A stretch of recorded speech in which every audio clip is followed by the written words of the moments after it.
A very good afternoon, everyone. Welcome once again. I'm Namrata Singh, your moderator for this session. This is our second session on International Conclave, and the theme of this session is the crucial role of media, particularly parliamentary and public broadcasters, in strengthening democracy. As you all know, access to accurate and timely information is crucial for a healthy democracy. And when we talk about media, it includes a range of platforms: print, television, radio, digital media, social media. However, parliamentary broadcasters have a unique responsibility that goes beyond just reporting. We must deliver reliable and impartial content that keeps citizens well informed. So before I introduce my esteemed guests, let me share a brief profile of each of them through this video. Please have a look. In today's information-driven world, media and democracy are inseparable.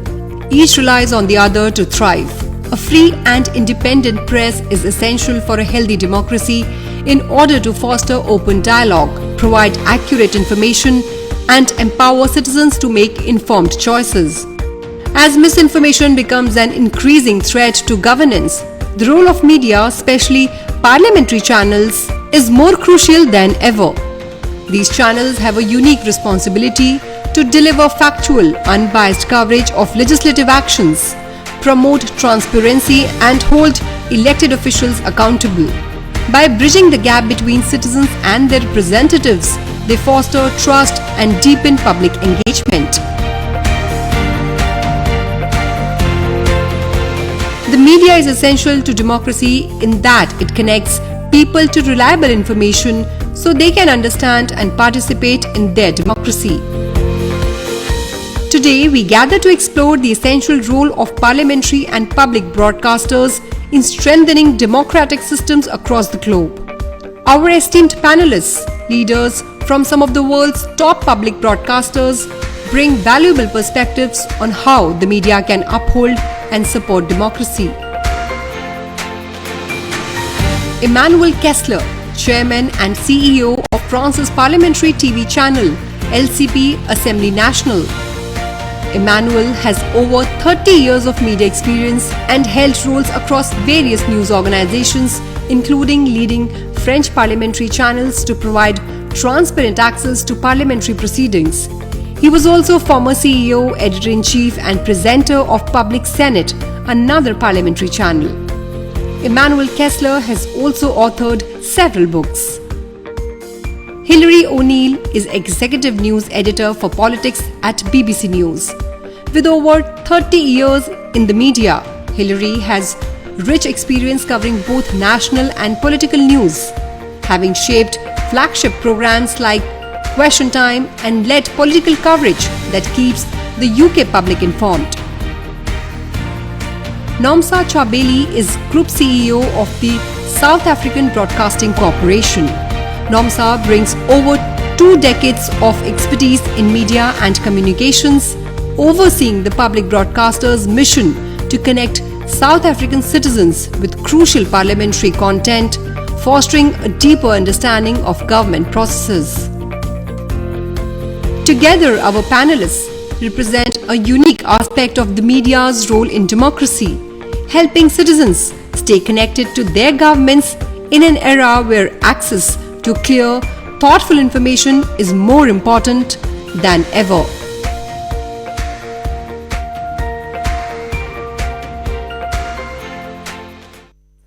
So without further delay, let me introduce our esteemed panel of experts from some of the most respected public and parliamentary broadcasters who are here to share their valuable views.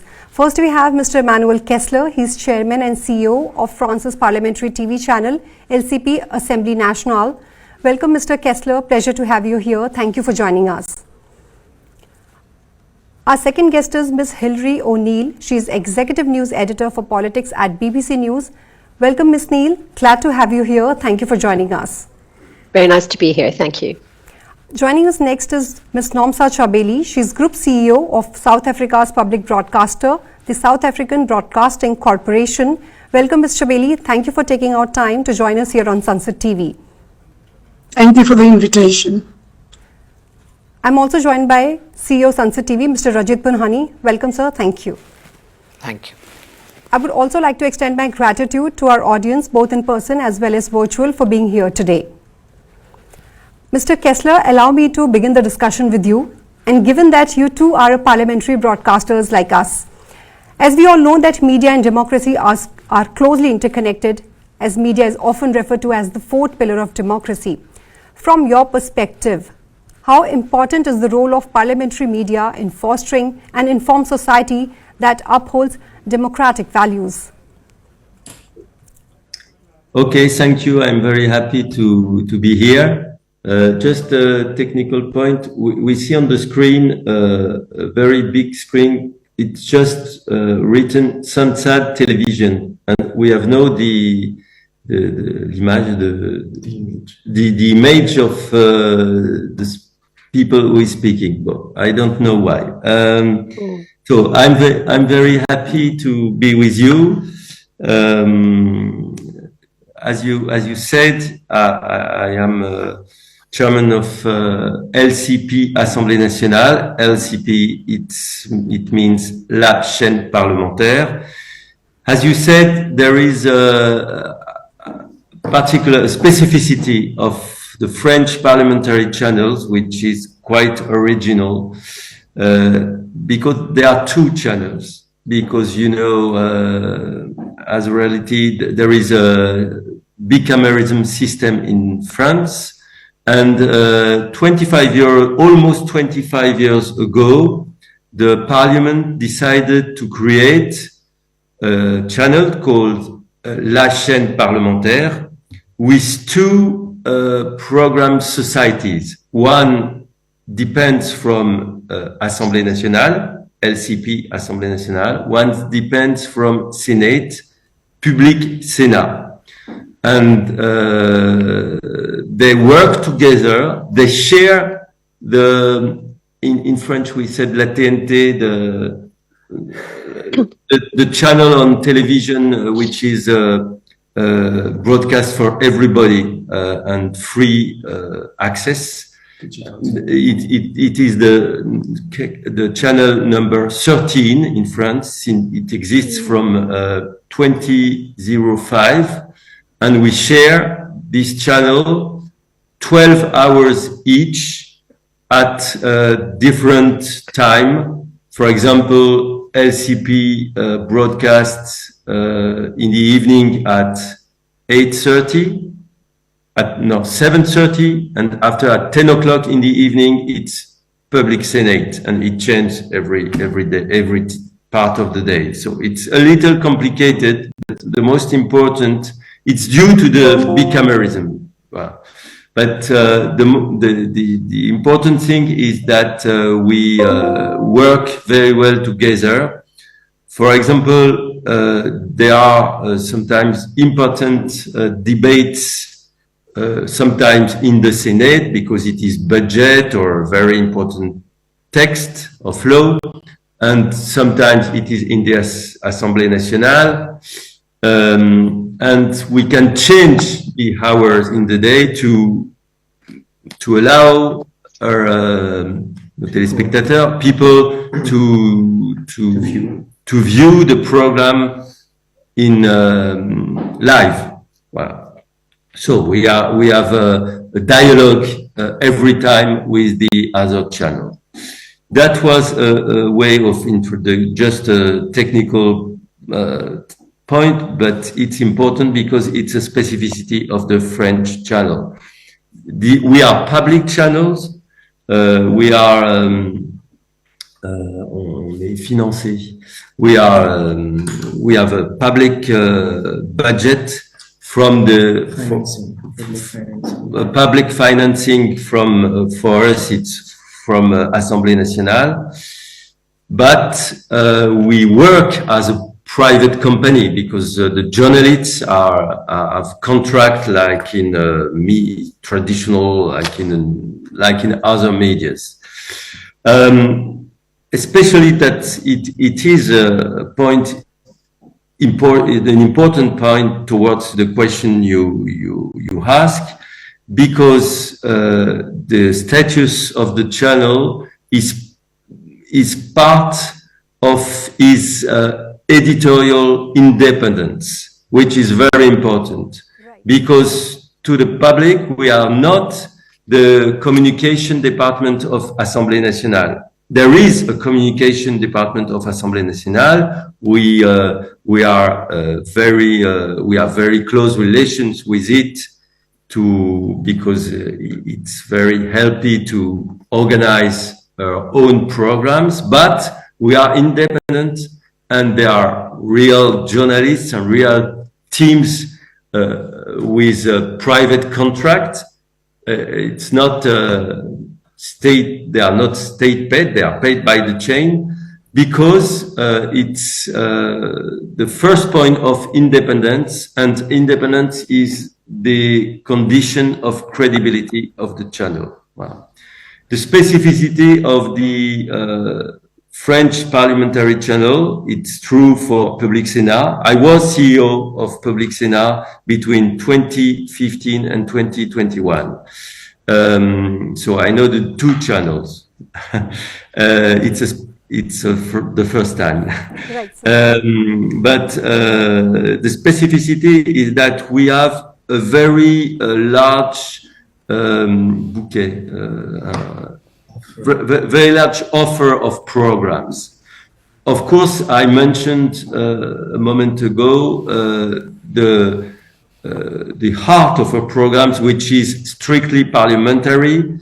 For example, we have a question to government, question time, that every week we broadcast in live, of course, also in replay, but it's another. When we broadcast such programs, we accompany that with journalists who made interviews of deputy members, and there are debates, and on the screen you have the themes of the questions, and you have quotes of the people who are speaking. So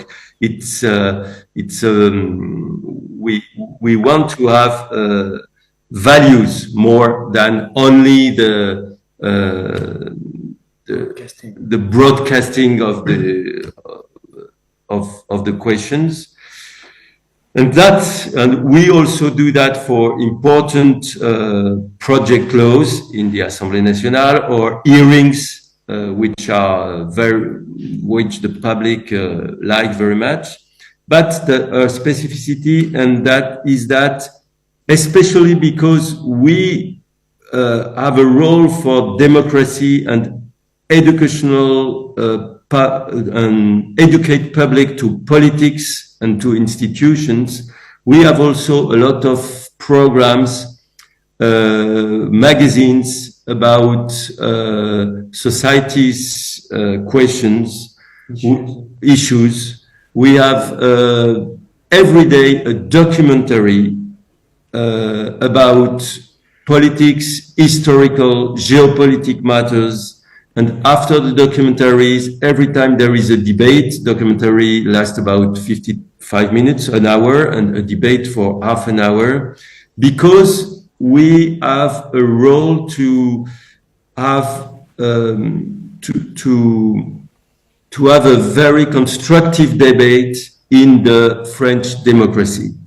And to answer directly your questions, now we are at a time where the social medias are more and more important. And as you've seen in different examples, especially, for example, in the electoral campaign in the United States or electoral campaign in France, and political debates, they are very, there is a degradation of the quality of the political debate with social medias. Right. That's the first. Right, Mr. KESSLER, we'll talk about the programs and revenue later into the discussion.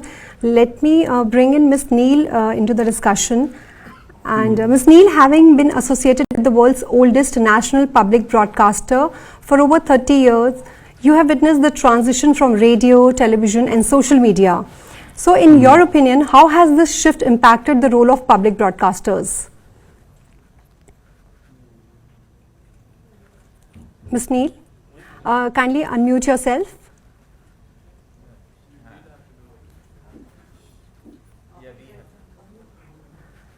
Kindly unmute.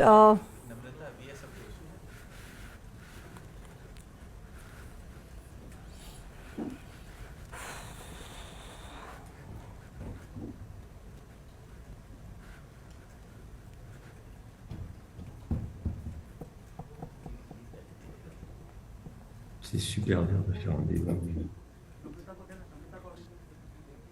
Okay, I think we're good now. Thank you. Yes, Can you yes, hear Miss me? Neil. Yes, Miss Neil. Yeah, No, I think I'm you just able to hear needed you, you needed to let me speak, but now I can speak.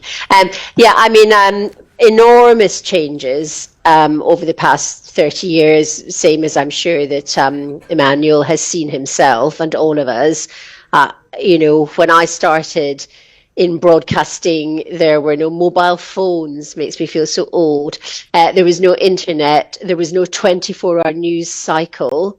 There was nothing like the plethora of companies, organizations, individuals, groups who have access to public platforms and who are not bound by the same kind of guidelines that public broadcasters are. So I think there's just no question that the role of the public broadcaster has become even more essential. And that without it, I just wouldn't want to think about what kind of chaos might ensue. And that's not to be that's not inappropriate pride, and it's not wanting other people to have the right to express their opinions and put on their own programming. But somewhere in the middle of it, we do need organizations who are committed to core principles of impartiality, of pursuing truth without an agenda, of giving audiences in lots of different ways and in many platforms and reaching as many people as we can, as close as we can to the truth. Now, the truth is a very tricky subject and you can't always know for sure what truth is, but what you can do is make sure that the information we are giving audiences is transparent, that it's as close to the truth as we can get, that if we don't know the answer to something, we give audiences the information that we have and that we've done our very best to find out. And if needs be, we say we're not entirely sure of what this means, and it may mean different things for different people. And one of the core things that we try to do in public broadcasting as well is to bring as much information to audiences that we know is true because we were there. And that Parliament coverage is an example of that, where on the BBC Parliament channel, as I'm sure on others, we show in real time what is happening in the debating chamber, sometimes the House of Commons, sometimes the House of Lords, sometimes in select committees where different issues are being discussed or where ministers are being held to account by fellow MPs. And that is unadulterated. There's no editing. You're not allowed to edit anything that happens over in Westminster. It's against the rules set by Westminster themselves, by parliaments themselves. And that is a way for people to be able to see for themselves what was said. Now, people can then make up their own minds about whether they believe the person or not. But it's our job to, at one level, at least provide people with the events as they happened. The same is true of on-the-ground reporting. If somebody has gone to a war zone and they have seen things with their own eyes and they have been on the ground with sort of people who are taking part or whatever, you get a completely different level of authenticity and credibility that you don't if you haven't been there. So as much as possible, we need to be there. We need to be supplying audiences in all sorts of different ways and trying to reach new audiences with information that we know to be true to the best of our ability. And I think that trust is the other really massive issue. It's a huge challenge in this increasingly polarized environment where there is very often an echo chamber where the algorithms on social media sites lead people to only have confirmed again and again and again the opinions they already hold, and they're getting no sight or sound or access to an alternative point of view. And this polarization is not just dangerous for broadcasting, it's dangerous for democracy. And how we try is so vital, I think, that we in public broadcasting have to do our very best to retain and gain trust. And without that, I think it's just such an important thing for us to do. So yeah, I think there's huge challenges. Right. Indeed, unbiased and accurate information is the need of the hour. Ms. Chabeli, you joined SABC as a group CEO in 2023. As South Africa's most watched channel, what have been your key priorities in enhancing SABC's role in supporting and strengthening South African democracy? Thank you for this question. I actually joined SABC in 2024 in February this year. I think what's important, from an SABC perspective is that we believe that we play a unique role in informing South African society. And therefore, we really cater to the kaleidoscope of South African citizenry. We have to produce content that is informing, that is educating, that is entertaining. But I think most importantly, in terms of preserving South Africa's democracy, is that our content must reflect different voices, different opinions, and also different languages. South Africa, I was listening to Miss O'Neill talking about the BBC in the UK. What you find in South Africa is that we have quite a lot of languages and quite a diverse nation, and therefore we have to ensure that even the minority languages are well represented and the different perspectives are well captured. So that's very important. And one of the key things I've been faced with is really trying to ensure that from a priority perspective, you prioritize public interest over profit. Now, SABC, unlike a lot of public broadcasters, is actually a commercially funded institution. 83% of our revenue comes from commercial activities, and we only get a very small grant from government in order to meet the public mandate, which means that our commercial activities have to fund the public mandate. And what it has demanded of me, specifically from a leadership perspective, is really to understand the changes that are taking place in the media sector. In South Africa, and just like everywhere else in the world, we've seen the plethora of digital, platforms that have entered our market that have really changed the viewing habits of our consumers.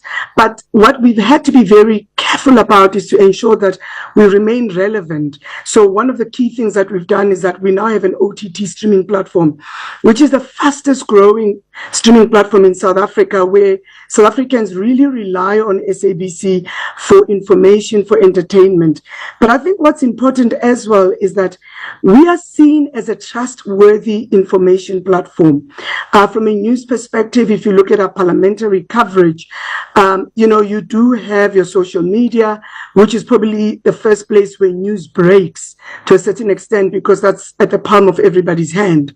But the reality is that in South Africa, for people to ensure the credibility of the news, to ensure that, whatever they're listening, whatever they're hearing, whatever they're seeing is true, is that they would actually go to SABC to verify the news that is breaking news. So therefore, what it means is that we have to be credible, we have to be trustworthy, and we have to ensure that the impartiality of our reporting is sacrosanct and is foremost in everything that we do.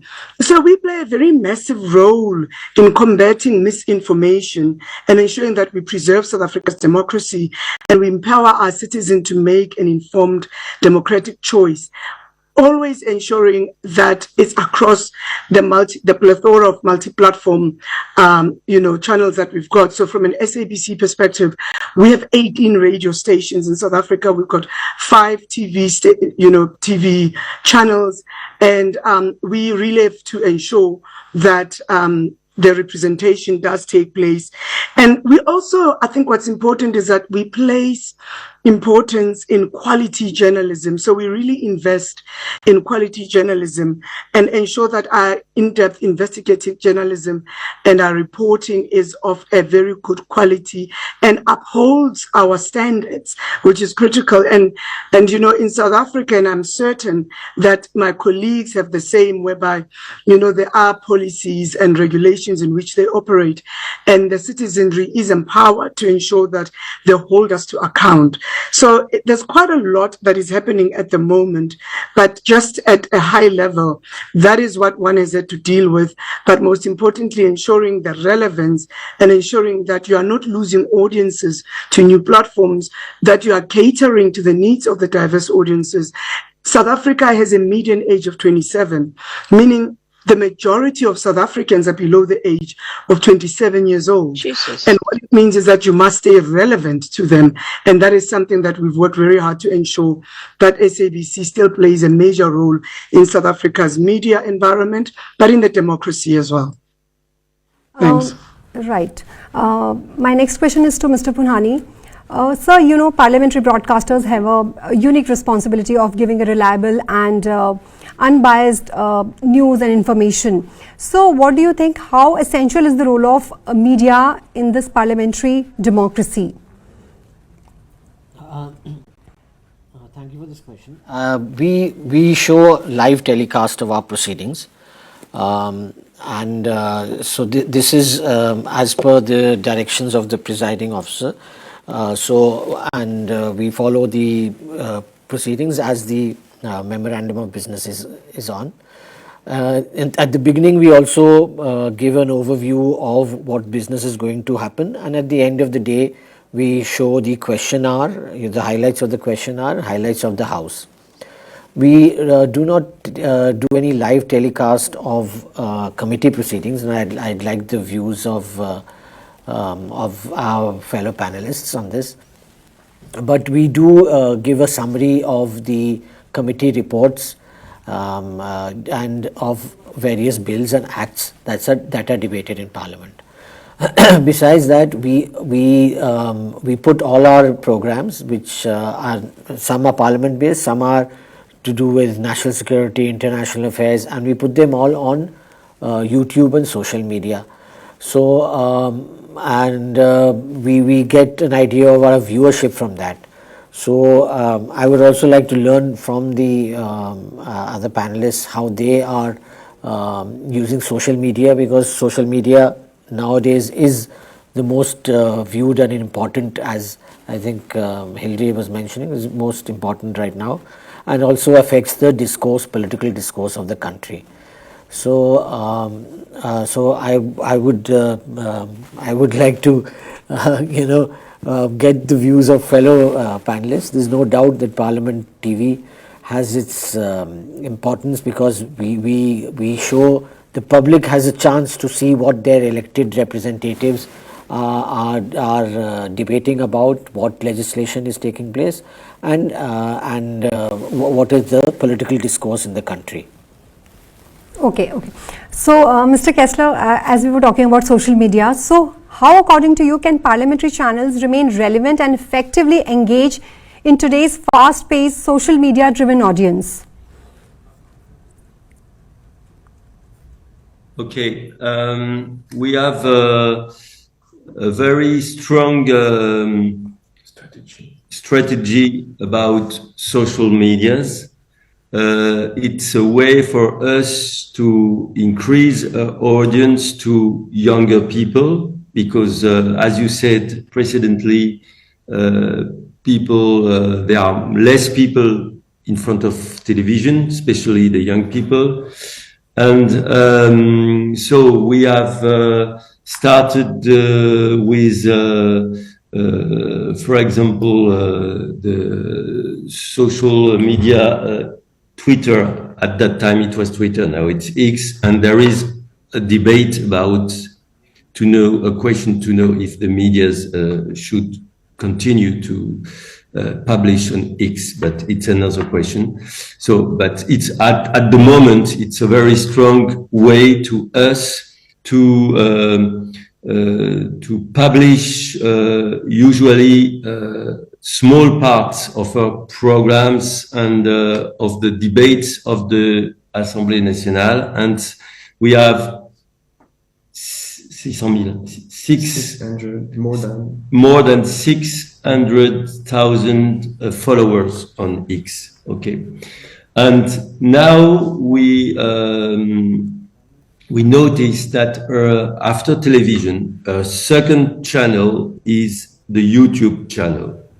It's very important, and we have 300,000 followers on YouTube. Enfin, not abonnés, les abonnés qu'on dit.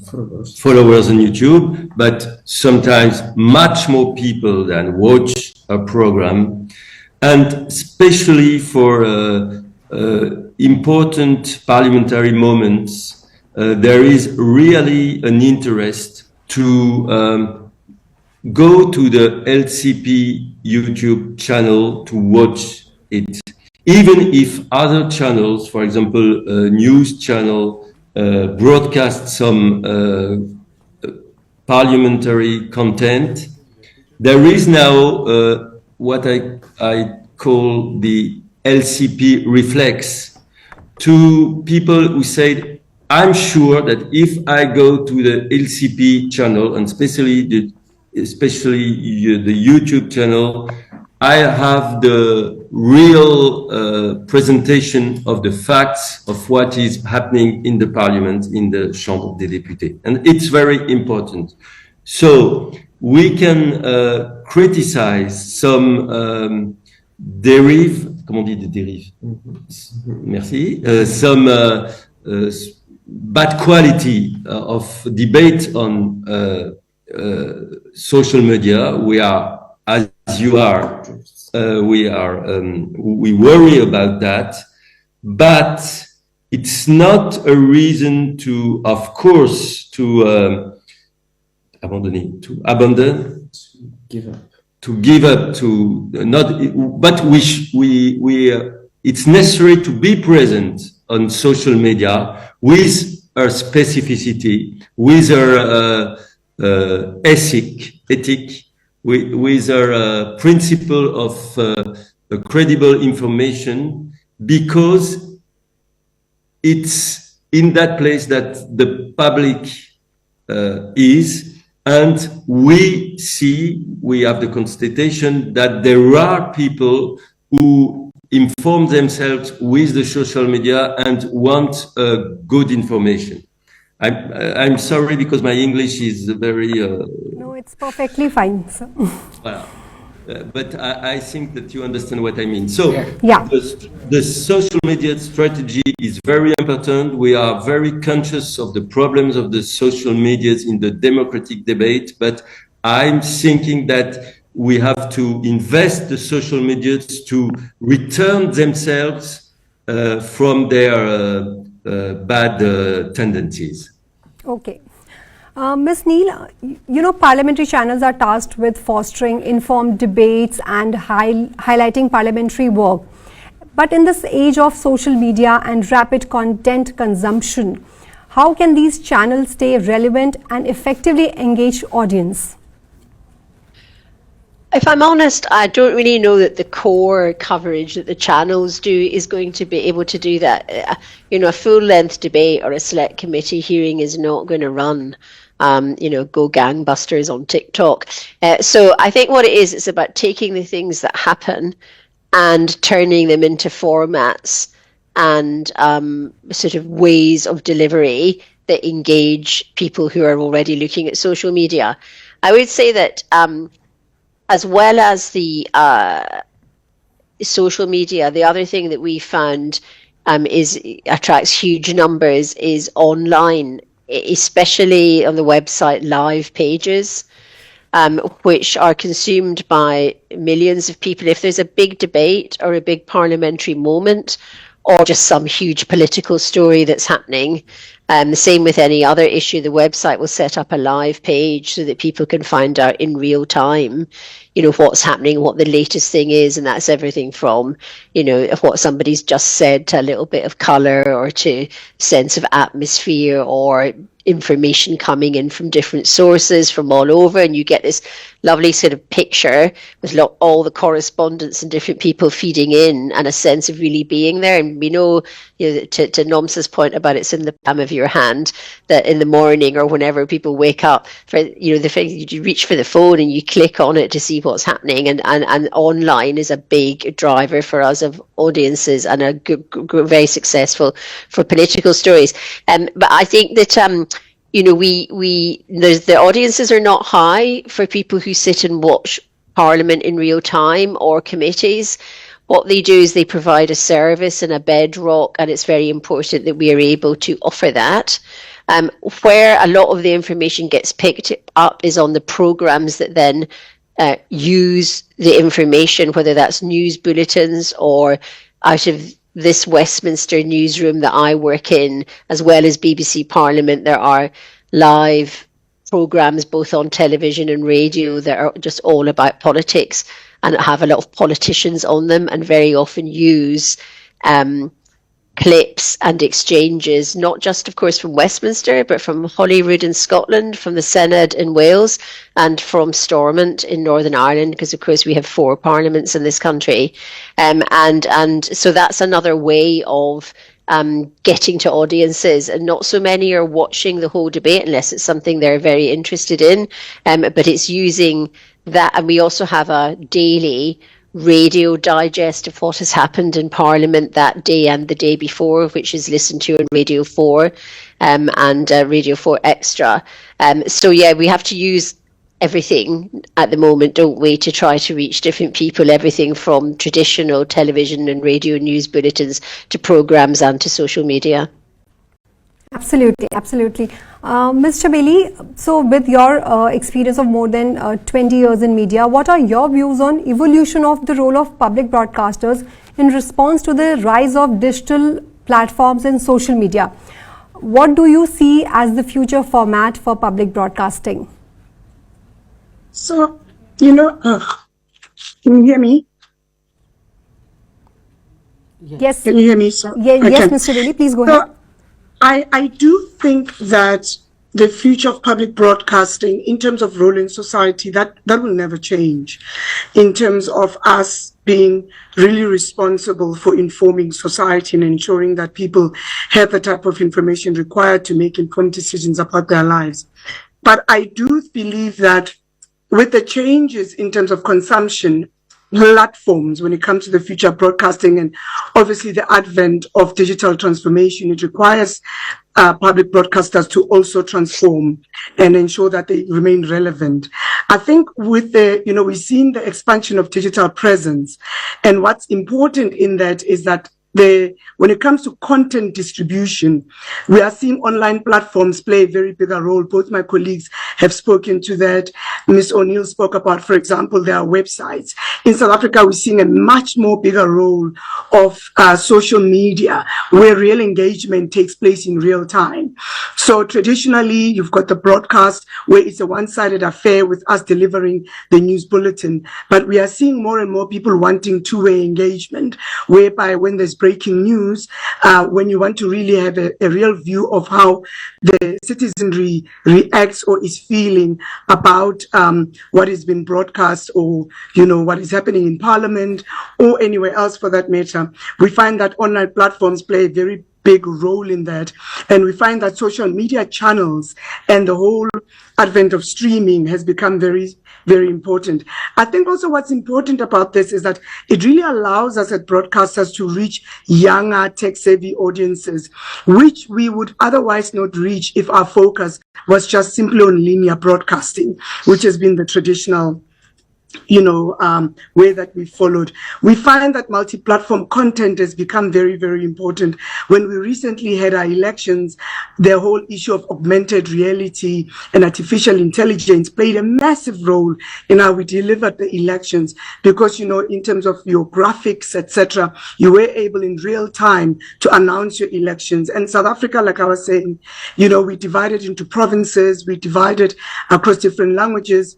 And when you are able to integrate that AI into your reporting, then you are able to be far more informative, and you are able to translate languages in a far more wider way. We also are able to really use, our green rooms and make them far more interactive. And I think that's really what's very important. But at the same time, I think what we need to recognize is that although there's a positive side to that transformation, it's also brought challenges such as disinformation. We talk about the world of deep fakes. We talk about,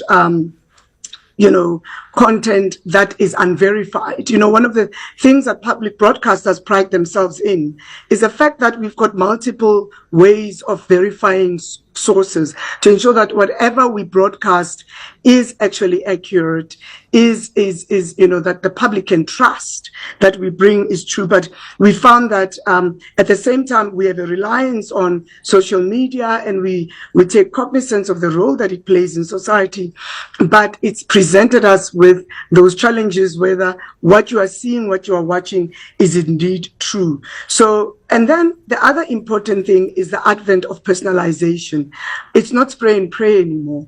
You really have to be very careful about what you perceive to be the breaking story. So we're talking here about parliamentary sessions. If we are not careful as broadcasters, is that parliamentary sessions can become very, I'm afraid, very staid, very boring. And we have to ensure that we package it in manners that are interactive, that are interesting to the viewer. And therefore, we have to find different ways of packaging that information and ensuring that it has a lifespan, it's still relevant, and is interactive to the people that we are delivering it to. So I think what has happened is that we are seeing real advancement in how content is being delivered, but we are also seeing a demand that we need to also be very measured, be very careful about the type of content that we are delivering to ensure that the credibility is still built in, but we are not left out of the platform economy. This is which is where we now currently exist.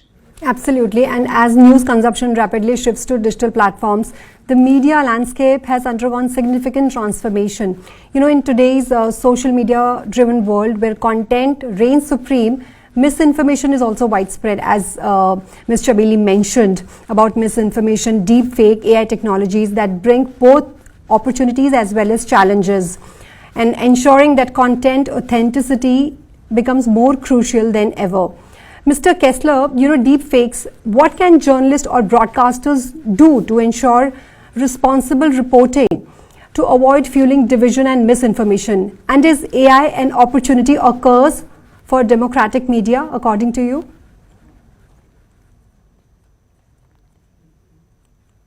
Mr. KESSLER? Mr. KESSLER, you need to unmute. Unmute has to be done from the audience.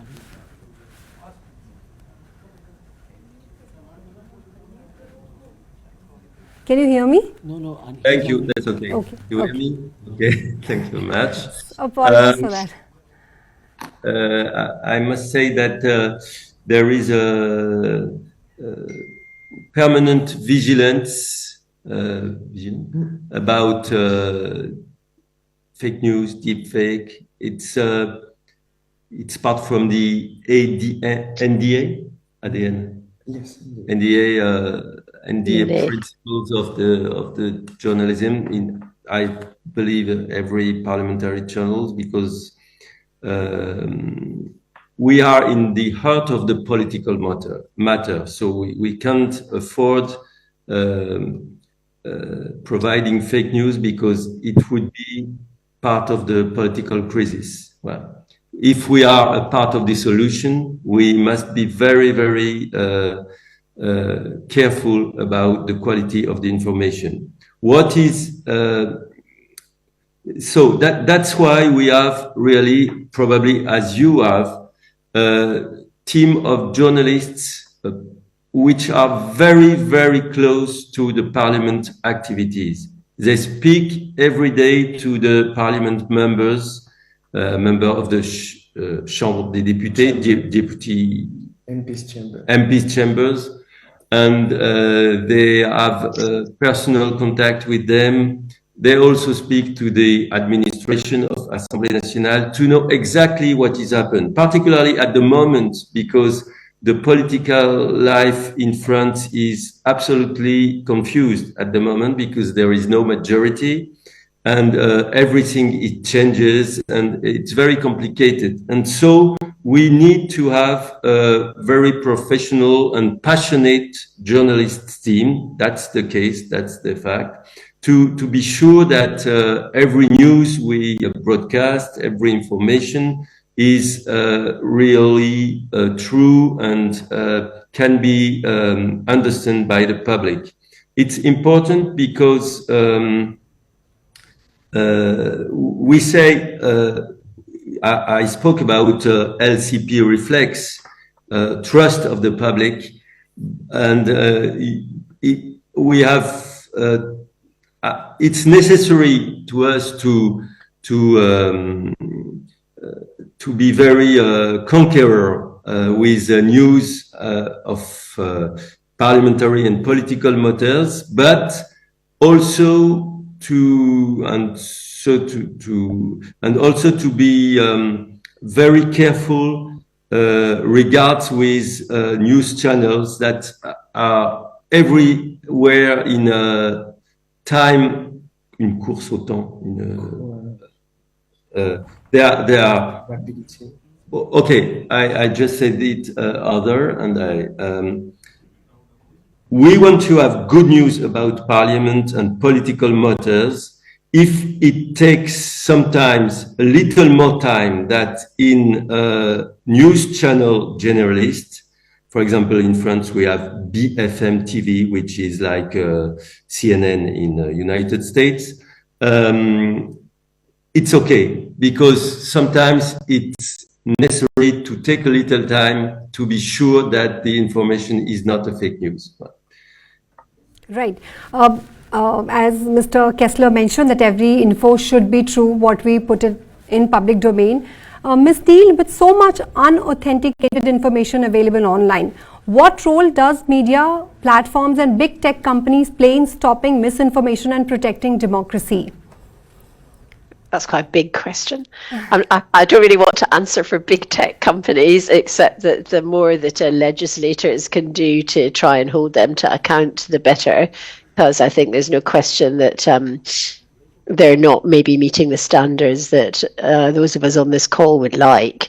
I mean, I agree overwhelmingly with what both Emmanuel and Nomsa have been saying about the threat of fake news and misinformation, and we live in a world now where, you know, democracy is being eroded, and where threats to journalism and journalists, independent journalism, are sadly growing, so it's our job to try and restore trust or keep trust, and also provide information that we know to be true. So to follow on from what Nomsa was saying, you know, the BBC is going to a lot of lengths at the moment in news to verify is a key word. We've got a separate, it belongs to all of news, but we've got a named distinct bit of news now that's called BBC Verify. And they use all the sort of tools and data and mapping and drones and information to try to get to the bottom of, I don't know, say, an attack on a food truck in Gaza or whatever, so that there is as much actual information that we can bring to it as possible. So we're not relying on opinion, which may be, of course, in a situation like that, quite biased. And so we will do everything we can to we'll use AI in the same way that Noms is talking about. It's kind of, we're looking at ways of using AI, but always with human oversight. And I think as AI gets more and more sophisticated, it's going to be increasingly difficult to spot fakes. We've got use now, haven't we, to sort of looking at and seeing that if you look at a picture of, I don't know, Donald Trump in the middle of a whole load of black people and everybody's looking happy, then you see he's actually got 6 fingers, not 5. Well, you know, that sort of thing we can spot, but it's going to get more sophisticated, and the challenges of that is going to become more and more difficult. So then we have to ask ourselves, how do we deal with the reporting of misinformation and the dilemma sometimes of, if you go into detail about it, you're highlighting the original misinformation, and at what point do you decide to do that in order to take it apart and explain to people why something that has become a common belief or common currency is based on something that isn't true. So that has become part of our raison d'etre now as well, is that we have to not just look after our own news, we have to be very, very aware of and be very sort of smart about how we deal with information that's coming from outside that we believe to not be true. So it's like a whole other section of the work that we have to do. Absolutely, absolutely. Mr. Punhani, during this Indian Lok Sabha elections, we saw a lot of deep fake videos of politicians, Bollywood celebrities were doing rounds on internet. So what do you think this AI technologies like deep fake bring both opportunities and challenges? What's your reaction on this? Yes, it's a big challenge. We were discussing this in the first session where we had IPU and New Zealand and Vietnam with us. So we take more time, verify, and then we put out the information. But as Nomsa had mentioned, the problem is that we also need to reach out to the people. Now, suppose we do. I mean, we are all responsible and public funded, so we do only give authentic information. But the question then arises is that how many people are watching us, and especially the youth, and they tend to be on platforms where maybe they do not watch us, and they prefer to watch other media information. So that becomes a great challenge. So how do we package it? We also have to package it in such a way. We also have to be real time, so that our audience gets this authentic information. So when the deep fake videos are running, what is our capacity in terms of time, and infrastructure, technology, and political will to counter that deep fake video? So it is a challenge, and we have faced it, especially in the last 1 or 2 years, and we are trying now to reach out to more of the youth. We have now started making short reels and putting it on Insta. There was a lot of debate on whether we should do that or not, but we decided to go ahead so that the youth does watch what we are saying. Right. And most recently, you know, we witnessed in the morning also, during our first session, we discussed about this New Zealand Parliament. We witnessed that there was this clip which was doing round where the New Zealand Parliament displaying their protest to a bill with a wonderful display of haka, which was aired live on their parliamentary channel. In such a situation, what according to you is the role that we play as a parliament and public broadcasters? And this question is for all my panelists. Well, I should think it was very popular with audiences. People certainly watched it in the UK. It's marvellous to see a haka in the Parliament. Are you meaning should we deal with protest? No, the thing was like as far as our rules are concerned, this would be expunged from the proceedings of the House. Oh my goodness! So then, when it is expunged from the proceedings of the House, but it is publicly, it's in the public domain. Well, I'd say we have to run it then. So in such situation, what would your channel do, Mr. KESSLER? Please unmute, Mr. Okay. Can you repeat the question? Sure.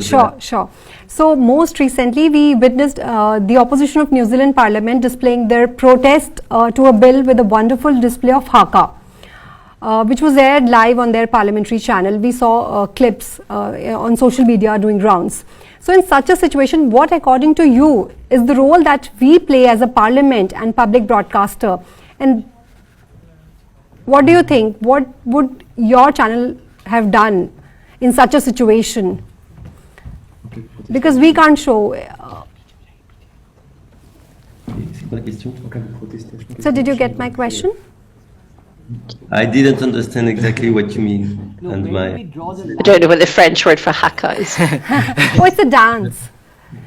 No, I know. Where do we draw the line when it comes to what do we show and what we don't? Okay. Yes. We have not. Okay, I understand. When there is protestation inside of the parliament, Right. what we do? Okay. So we have to show what happens in the parliament. For example, just before I was in function, there was an incident in the French Parliament during a session of question to government, because one member of the very left wing of the Parliament shows a Palestinian flag during the session, and after the president of the Parliament, Mrs. Braun-Pivet, interrupted the session, and there was meetings and of the bureau of the Assemblée nationale, of the decision staff of the Assemblée, so what we do, because it's not allowed. So of course we showed what happens. What is important that we stay in the area of the Parliament, because we have to show everything what happens, but to show the debate between the MP members themselves. And for example, in the news channel, they repeat the image of the flag inside the Parliament. We decided when the meeting start again to broadcast what happens after, and not only to stay on the show. Wow. So I think that there is no, in French we say censure, I don't know in English. We can show everything we have the role of faire vivre, to make it alive, the debate inside the Parliament, and to hear every opinions from the MP members themselves. Absolutely. Shifting our focus to parliamentary committee meetings. So parliamentary committees are also referred to as mini parliament because of its representation, robust discussion and decision making. In this regard, Indian parliamentary committees meetings are not in camera, but I saw even South Africa, then France and even BBC, they have begun in camera meetings. So I'd like to know from the panel, do you feel that in-camera parliamentary committee sessions are integral to a transparent and active democracy? Ms. Chabeli, if you would like to go first. Unmute. Why don't we unmute everyone? Please unmute. Who is starting about your question? Ms. Chabeli at Ms. Nomsa, Chabeli, we need to unmute her. Why don't you unmute everyone? Yeah. Please unmute her. Please unmute Ms. Chabeli. Thanks. I couldn't unmute. I'm muted on your side. What's important listening to both to Monsieur KESSLER and Ms. Oni, and from a South African perspective, we really believe that we shouldn't sanction news whatsoever. What's important is impartiality and really ensuring that we debate matters and we demystify the whole idea of parliamentary sessions, and we ensure that the citizenry is empowered. That's what's important to us. So we do believe that even the closed sessions, we should have that access to be able to have that transparency about decisions that are being made that are going to be affecting voters, that are going to affect the citizens of this country. So from an SABC perspective, we believe that that is really how our democracy is going to be preserved, if we have that level of transparency. There's a lot of debate, obviously, around this issue, in different countries, but even within South Africa itself, it's not a straightforward manner. But if you look at, we broadcast the State of the Nation address, which is when the president comes at the beginning of the year and really gives us his tone and his strategy for the year. And what's important, and what you have also during the State of the Nation, you have protest. from opposition parties, which can really impact whether the president is able to deliver the State of the Nation during the time frame he's been given. And what we've done is really allow our cameras to run so that South Africa gets exposed and is very much aware of what is happening around them. So from our perspective, we really believe that it should be cameras should be allowed. And I think what's important there is that it really then allows, and then what we do is that we then open it up to further debate with panels, bringing in subject matter experts, but also just asking the person on the street in terms of what their views are. And that way you get a full picture of what is happening in the country, and people then are able to get the information and are able to decipher from themselves what is true, what is fiction, and what is relevant. And I think that is really the role of public broadcasters. It's for us to ensure that we do not sanction and that the rawness of these debates is brought out for all to see. I've seen in the UK, for example, where debates sometimes end up in fistfights, and I think I mean, it's not recent, but it's things that have happened, historically.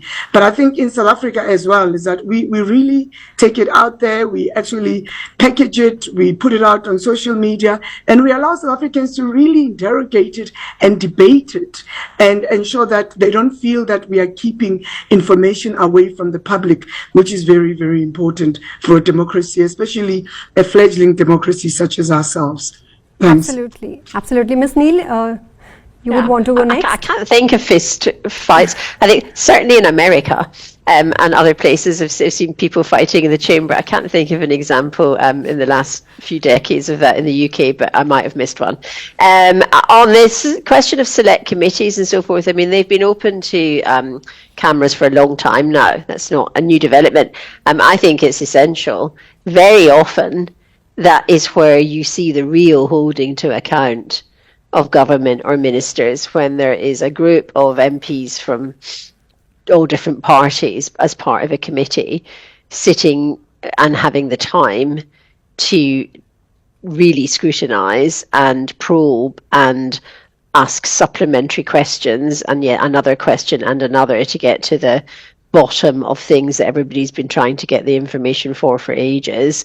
Some prime ministers in this country have been very reluctant to go in front of select committees. Boris Johnson was an example of that.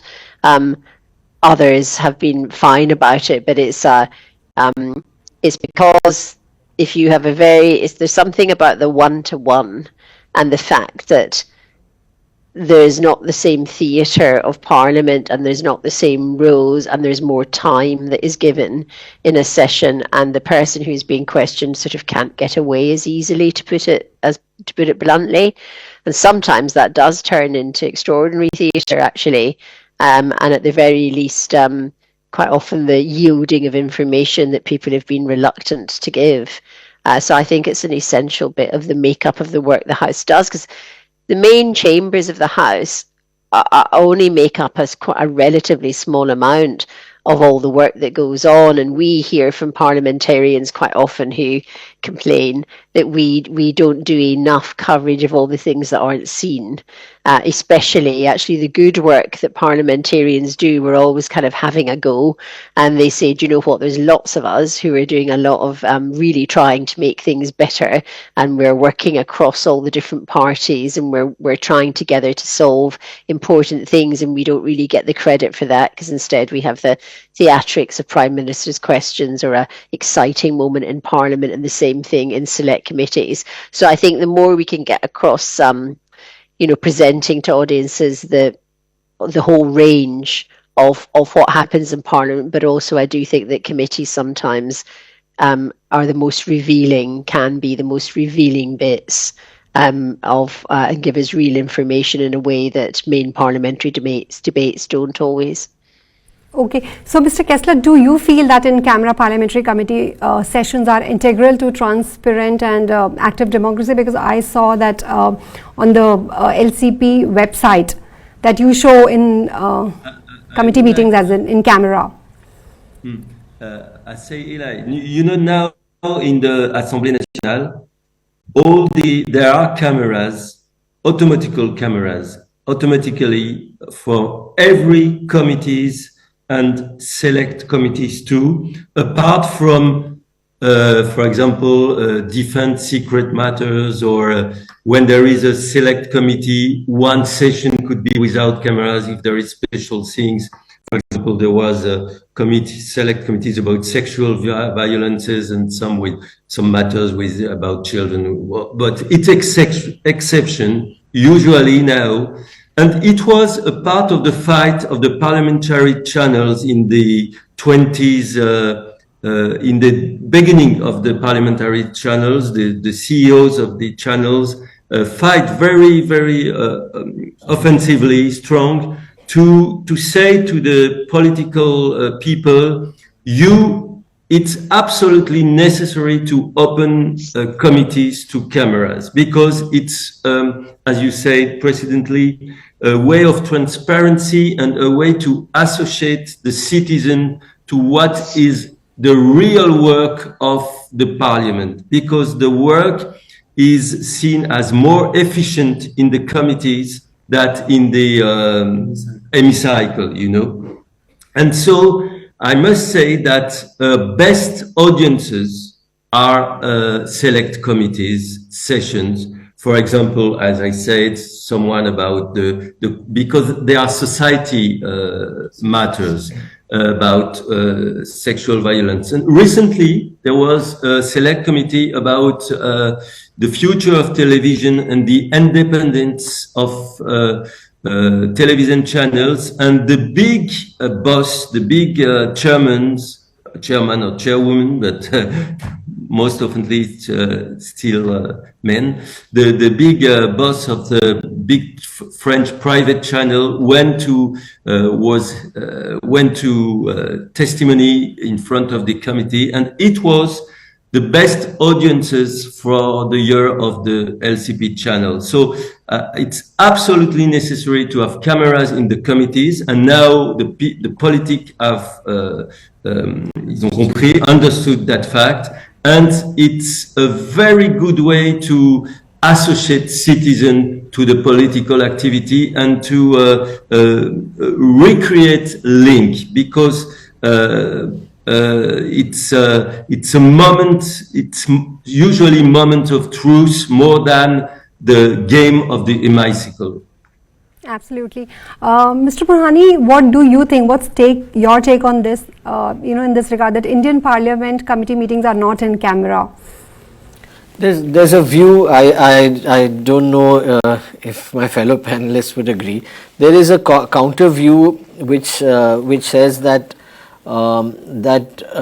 maybe the representatives would be catering to their constituency voters rather than debating the issue in a larger context. So that is one view that some people have.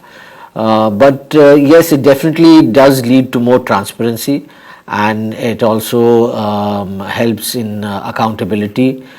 So definitely we should strive, maybe move in that direction of more transparency.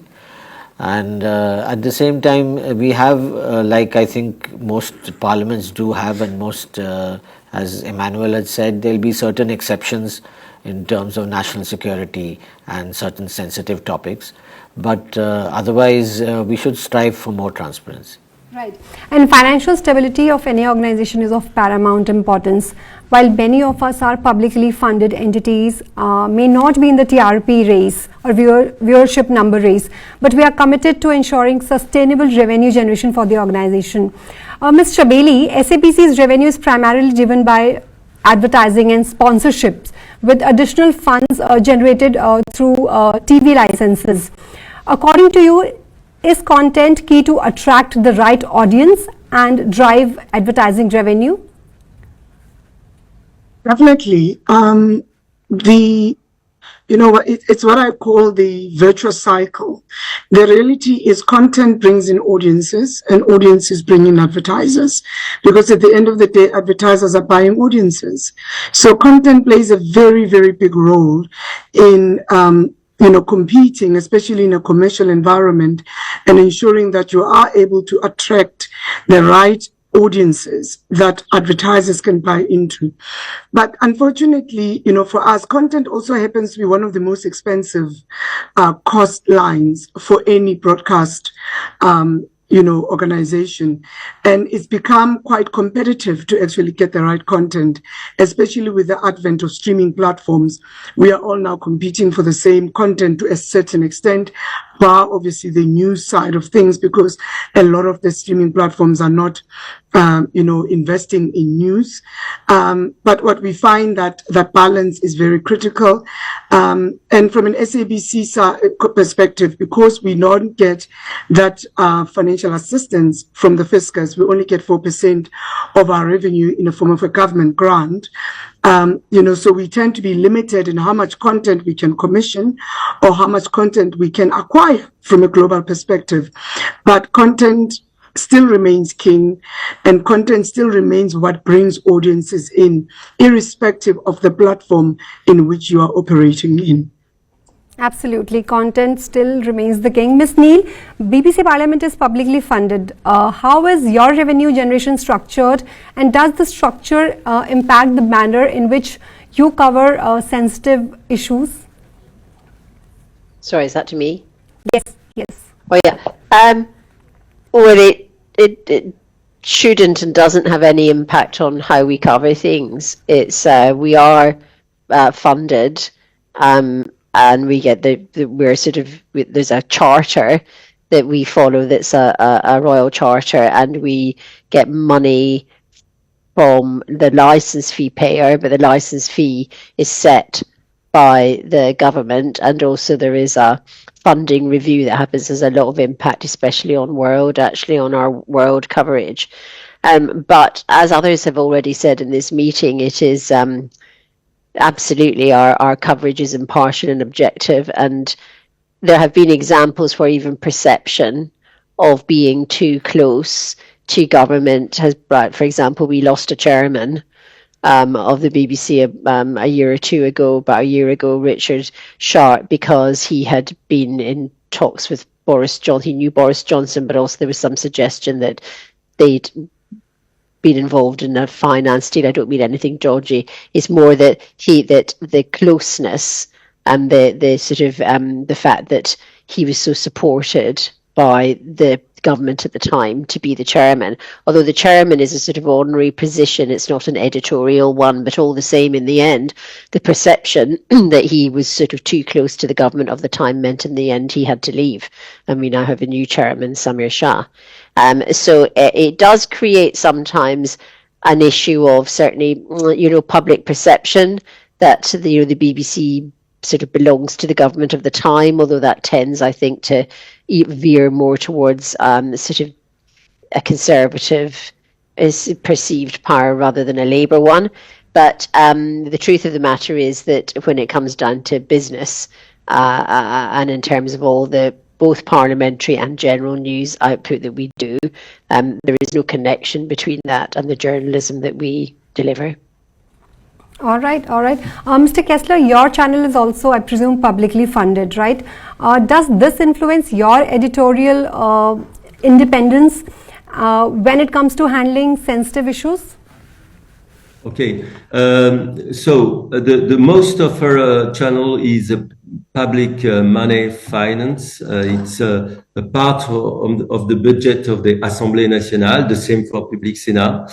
About 95% of their budget is public, and we have the law allows us to have general interest advertising, for example, a campaign for COVID vaccination, or sponsorship of programs. I must say that the independence of the channel is preserved by the law and by also the status of the channel, and by the fact that in our board we have one member of each political group who is member of our board. I don't know if it's the same in your parliamentary channels, but for example, at the moment we have a board with a representative of the presidency of the Assemblée, and after there is one MP from what we call La France Insoumise, which is the left wing, and one MP from the Rassemblement National, the Marine Le Pen's party, which is the extreme right. So, and after also from the party of Emmanuel Macron, etc. And so it creates naturally a balance, and it's very favorable, on peut dire ça, for independence. And I must say that the MPs now are, you know, our channel is now 25 years old, and I think the independence has increased with the time. And at the beginning, sometimes a parliament MP could say you must make a subject about that matter in the channel, etc. Now it's finished. Sometimes my phone is ringing because one people is not very happy, but it's very small things. And so I think that we have very protective rules for independence, and the political people understand that we are shown and we have success because we are independent. All right, all right. So before I move on to my question answer session, one last question to all my panelists. So what are the challenges your channel faces in today's shifting media landscape, and looking ahead, what's the road ahead? What goals have you envisioned for expanding your role in fostering the democracy? Ms. Chabeli, you would like to go first? So from an SABC perspective, we have to make sure the number one goal is that we are sustainable financially for the long term. We have to ensure that we are digitally transformed in order to compete in the most disrupted sector in the world. The media sector really has had some serious changes, some seismic changes in the last couple of years. And therefore, we have to ensure that we are still relevant and we are able to compete. And, you know, we are in the attention economy. It's something that you said earlier on in terms of what role does content play? What does that content look like? So this attention economy demands that we must think differently of the type of content we produce, how we produce it, how we distribute it. Bite-sized content where people just don't have the time to be sitting and watching a 45-minute current affairs show. And in order to make sure that you stay top of mind, you are still in their consideration set, how do you ensure that you give them the content when they want it, however they want it? So that's one of the most critical parts. We are also looking at collaborative opportunities globally with other broadcasters to learn from each other. We're looking for technology exchanges, we're looking for content exchanges, and just to foster, you know, partnerships that are going to enhance each other to be relevant in a very changing society. And the other thing is also investment, you know, in our people. Journalism is changing. We talked about AI, we talked about fact checking, we talked about verifications. What does the journalist of the future look like? That's going to be very important. And it also means partnering with educational institutions for them to understand what the requirements of the real world are, to ensure that the graduates that they produce out of those institutions are fit for purpose and they're able to move, you know, our industry forward, and that they're able to make an impact, you know, so that's going to be very critical for us. So from our perspective, that's what we see as important. And the partnerships, I think the relationships, we need a very clear understanding from a political perspective, from a business perspective. We need to understand the role of technology going forward. We talked about what is the role of big tech. in a content world, because we can't ignore that. They play a very big role. Some of the biggest, in fact, news platforms, content platforms in the world are not traditional broadcasters like my colleagues sitting on this platform. What is the role of user-generated content going forward? Because probably the biggest consumed content is user-generated content. It's not content that's coming out of a studio that my colleagues and I are running at this point in time. And what is the role of that user-generated content going forward in our world? So we're looking at really those changes and saying, as SABC, how do we ensure that we have a deep understanding of what is required of us to still play a massive role in our society, not just in South Africa, not just on the African continent, but, really across the world, because we believe that we are taking this continent to the rest of the world, and Africa is seeing is the growth frontier, having a very young population. The median age for Africa is 19 years old. The majority of Africans are below the age of 19. And what does that mean for a broadcaster that wants to stay relevant to those audiences? So it's really an exciting time, but it's really also an uncertain time that's going to require of us to evolve and to innovate in order to stay relevant in this world. Thanks. Absolutely. Ms. Neil, what goals have you envisioned for expanding your role in fostering the democratic values in your channel?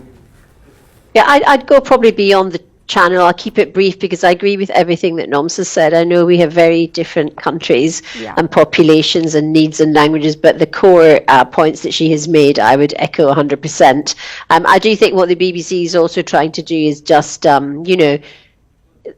bring, even for the size and scale of the BBC, a sense of the town hall. And in that, I mean that we represent and hear from the opinions of all sorts of people, both in the country and globally, but different classes, different regions, different opinions, and not be sort of scared of any of that, engage properly in hearing really full debate and making sure that our audiences do. Also, on a sort of non-news front, there's a real BBC commitment to the creative industries in Britain, that we back our writers, our dramatists, our filmmakers. Everybody in the creative industries are so important. The BBC has always been a huge generator of that, both in bringing on new talent and in keeping that industry going and being like a seed pod almost for that industry. And thirdly, there's an ambition to make the BBC somewhere where the country at times comes together, whether that's a big sporting event or a really popular TV show or the marathon, or just like there's some times where there's just a huge moment where the BBC is the place that everybody comes to, and we know that they do, and to keep that as being at the centre of BBC life. So all of what Nomsa said plus that. All right, Mr. KESSLER, what's your take on this? Mr. KESSLER? Yes, I'm here. I really agree with what said Hilary and Nomsa before me. We can share. It's very interesting to have this meeting, and I hope meeting in the future, because we share in common very important values. I must say that, as you said, we are in very difficult times with a lot of change of the world, change of democracy. There are risks for democracy, change of the technology, change of the job of journalism, as you said. And I think that in that troubled time, our channel is very important to continue and to increase, to impulse content that makes sense to people. We have small means, we must say. We are not CNN or Fox News or a very big channel, or we are not Netflix. But we have a very big credibility in the public. And that's very important for the future. We have to use technology to reach people where they are. So that's the reason we are increasing content for social medias, but every time with principles, with a way of explaining information, with a pedagogy, with a documentaries that are very high quality, but speak to everybody. And if we do that, I think that there is a big place for parliamentary channel here in France, but also abroad, around the world. Absolutely. The floor is now open for questions from both our in-person as well as virtual audience. Please feel free to share your views, thoughts, and ask our esteemed panelist. I have a question. Okay. Please. Check. Okay. It was indeed a wonderful discussion, but the question is for all the four panelists. In fact, we have the top, tier of representatives from the parliamentary and the public broadcasters of the four thriving democracies. The question is that, since Ms. Bailey also mentioned in one of her responses about the user-generated content. Now, there is a huge onslaught in today's digital age and media of the user-generated content. The real question for the public broadcasters and the parliamentary broadcasters is how to stay relevant in today's age of digital media. By relevancy, I mean stay connected with the audience, the engagement with the audience. How do you guys plan to go ahead and increase the engagement with the audience of the quality programming which you guys make? Because the topics, the areas which you guys cover are sometimes a bit difficult for the common user to understand, which relates with policy, governance, or legislation as well. So how do you engage more with the audience, make it more interactive? Perhaps, might have to think of very novel ways considering the development of technologies.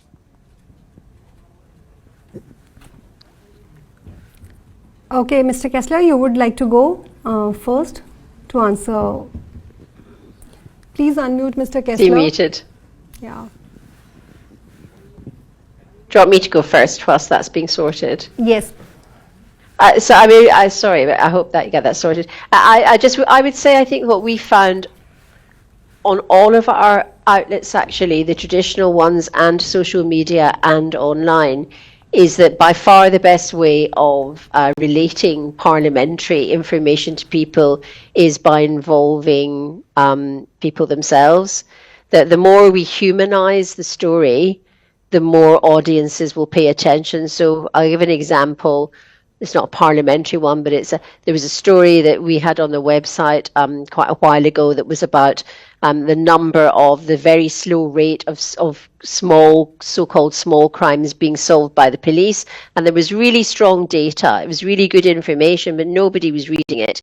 And the website people kept trying to shift it around the page and bring it on at different times, and people weren't reading it. And then what they did was they flipped it. They took a story of somebody who was featured in the piece who had sort of basically caught her own burglar in the time it took the police to come back with the right form, sort of thing. And it just flew off the pages. So as much as possible, sometimes the what's happening in Parliament has got a tension and a drama, or the topic that's being discussed is of such interest that people will engage with that come what may. It's very interesting the number of people, for example, who just flood to the BBC when, like, for example, there's a big event like a budget. When there's information that people want to know because it affects their daily lives, then they will come in droves. When we are trying to say to them something interesting is happening and we think we would like you to look at it, then some of there's many different ways of doing this, but we find across the board that the most effective way of engaging people is to tell it from people's point of view, and that does get far more attention. Okay, Ms. Chabeli, you would like to go next to answer? Yeah, I think it's a very, very good question because, a lot of us as public broadcasters have a very diverse mandate. You have to balance news, cultural programming, educational programming, entertainment, etc. And therefore, it can become a bit tricky to ensure that you are staying, you have that relevance. But what we are doing is that we are adopting new formats, which is very, very important. So for example, where we are interweaving, let's say, our current affairs programs. We're looking at analysis of how, different segments, where we really go into analysis, which is very important. We have interactive discussions, because what's important about that is that people then are able to be part of the discussion rather than it being a one-way discussion. We are able to do recaps. For example, if we look at the parliamentary shows, we are able to recap parliamentary highlights and, to Hilary's point, find that human story so that we enrich that storytelling and we make it relevant.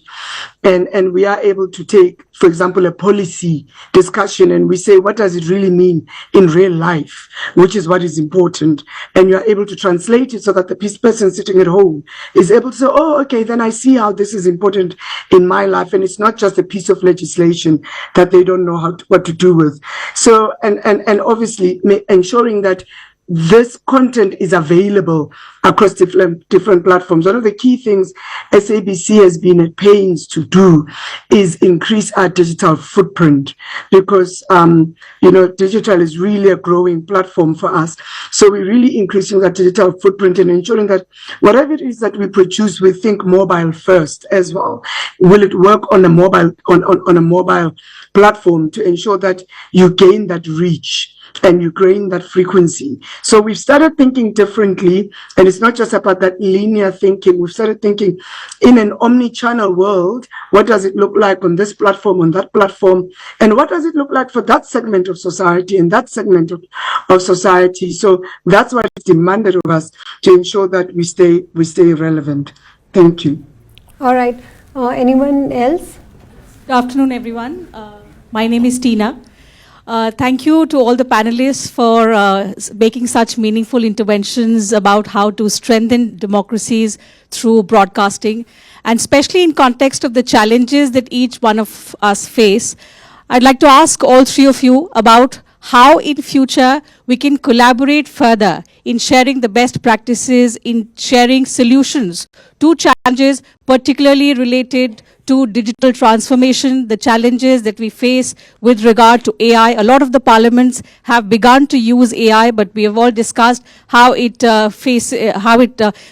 poses a lot of challenges and risks to us. So in that regard, the best practices, the solutions that each one of us can share with each other. So it's been a very fruitful session, but to take it a step further in collaborating in future in sharing the best practices, and all three of you can answer this. Thank you. Mr. KESSLER, I would like you to go first. You need to unmute yourself. Yeah. Okay. Frequently, I want to unmute, and it's not possible from the organization. But now I can answer. I want to answer the second question for the first question. I said about the first question that we try to be on every platform, OTT, and now recently we enter the podcast public platform, which gave an exposition to new publics also. But our most challenge is to increase the participation of the citizens in our programs. It's one of the objectives of my mandate, of my function now, to not only to speak to everybody, but to have the objective of people speaking with politics in a channel. It's very, very important. And now to answer the second question, it's very important to have exchanges between us and to challenger experiences. And such meetings are very important. So I want to say thank you to you to organize this conclave, this convention. In 2016, I remember I was in Ottawa for such a meeting organized by CPAC, which is the Canadian Parliamentary Channel. And I propose to you, because next year, 2025, it will be the 25 years of the parliamentary channel in France, Public Sénat and LCP, Assemblée nationale, to organize in Paris such a conclave to continue debates and to create a common exchange, of course, and maybe collaborations between us. And it could be both with, of course, internet means and Zoom meetings, but also physical presences. It would be better. So it could be an event important for 25 years anniversary. Thank you. Absolutely. Ms. Neil, you would like to go next? Or Ms. Chabeli, Sure. anyone? On the, sorry, you mean on the second question of collaboration? I mean, I'm sure I don't know whether that would just really be between parliamentary channels. To be honest, that's not really so much the BBC Parliament channel. But I would assume that there are ways and links that the BBC has with yourselves and with broadcasters, state broadcasters in India, where that kind of information could be shared. You know, sort of, there would be people here who we could put you in touch with who would be able to be part of that, I'm sure. And I think also it's just watching each other. I agree, it's been very interesting to hear the different needs of the different audiences and how the BBC Parliament, how the parliamentary coverage is done in different countries. And it's been a big push to get digital to become, and social media, but especially digital. You know, a lot of people were tied to a lot of people working here, journalists who'd been here a long time and editors weren't really thinking about digital first. And that's been a program that if I'm honest, has taken a very long time to really land. I think it's certainly here at Westminster, the BBC, we've turned quite a big corner on that, I'd say probably in the last couple of years. So it is a big change of mindset for people. But I think if you sort of chip away at it and people can see the benefits when they see the audience numbers, that's always helpful if people have actual information on the impact that it makes. And that, I think, is about bringing the staff with us when we're leading on a shift to a different way of bringing people news, and results always pay dividends. Okay. Ms. Chabeli, I presume there was some collaboration between SABC and BBC, right, for content? Certainly, yes, there's already existing collaboration agreements. You know, we've signed memorandums of understanding with different broadcasters globally. So there's always an opportunity for us to, you know, to work together, to collaborate, and there's always an opportunity for us to ensure that these type of engagements are not once off, that they are ongoing. And I think you know, with the BBC, for example, we do buy some content from them, but there's other, you know, opportunities that are available that we can explore. For example, one of the key things that SABC is in the process of doing is heritage conserving our heritage. We're looking at how we're going to preserve our archives. And it would be interesting to find out from both Emmanuel and Hilary how their different broadcasters have actually preserved their archives for posterity, because that's very, very important going forward. And then I think another big one, you know, currently globally, I think one of my colleagues here talked about, the polarity that is taking place globally at the moment. And if we can look at advocacy for free journalism, what does that look like, going forward? What type of, collaboration we can we can foster on that side. And then the other one for us is training to ensure that, our journalists, our young people, our graduates are fit for purpose. We talked about user-generated content. We see it as a massive content opportunity for us going forward. But what does that look like? Because it's a great opportunity for employment in countries like ourselves that are struggling with youth unemployment. So we do believe that there's a great opportunity for collaboration and for partnership, which is a key pillar for our public broadcaster. All right. Anyone else? Okay. All right, so as we conclude this session, we are reminded of the immense responsibility the press holds in safeguarding the interest of millions, promoting transparency and creating a well-informed society. A big thank you to all our panelists for sharing their valuable views. Your thoughts have deepened our understanding of media's vital role in healthy democracy. And to our audience, both here in person and virtual, thank you for your active participation. Thank you, to the organization, and maybe see you again, and particularly in Paris in 2025. We should have exchange programs. Maybe we shall see you in South Africa at the G20 next year. Definitely would love to. Fantastic. Thank you Yes, very much. It's and been we very hope- interesting. Yes, and we hope today's conclave has inspired new thoughts and discussions. Let's continue to work together to ensure that media remains the fourth pillar of democracy. So we look forward to have more conversations on such topics in future as well. Thank you, everyone. Thank you. Thank you. Thank you. Bye.